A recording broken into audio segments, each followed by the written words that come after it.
dans la Ve République, on a pu remarquer que François Hollande était le premier président qui ne s'était pas représenté, ce qui est déjà, c'est une première, tellement il savait que ça allait être une catastrophe pour lui. Et d'ailleurs, je crois qu'on lui a même intimé l'ordre de ne pas se représenter.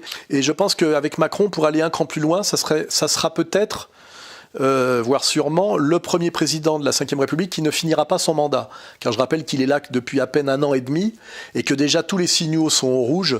Signaux sur la question identitaire, sur la question sécuritaire, sur la question économico-sociale.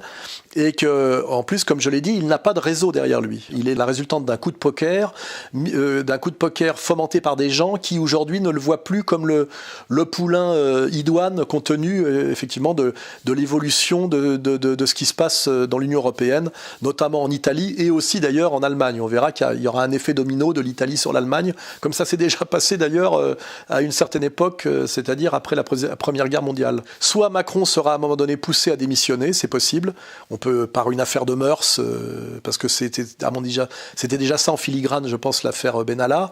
Soit on peut imaginer pire, comme on voit que Macron a une espèce de jouissance, c'est son côté négociateur en fusion-acquisition. Un banquier d'affaires doit être intelligent, souple, rapide, et s'il peut être en plus charmant, parce que c'est quand même un métier de pute. Lui, il adore aller au contact des grévistes en souffrance ou même des paysans et même se frotter à des délinquants comme on l'a vu à Saint-Martin. Ce qui veut dire à un moment donné que compte tenu de l'intelligence de l'État profond et de son savoir-faire, je me rappelle de la manière dont Bousquet avait disparu très opportunément juste la veille du procès Pelat, pour ceux qui se souviennent.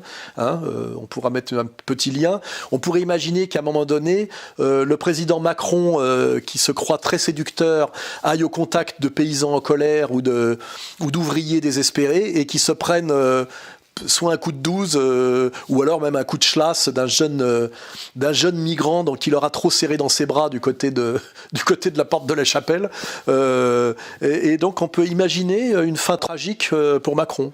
On peut. Yeah. Yeah. Yeah. I looked at the moon tonight, it looked like a picture. I tried to figure if it was real or just a fixture. Sometimes it winks at me, sometimes it smiles, sometimes it looks at you 'cause it can see for miles. I had a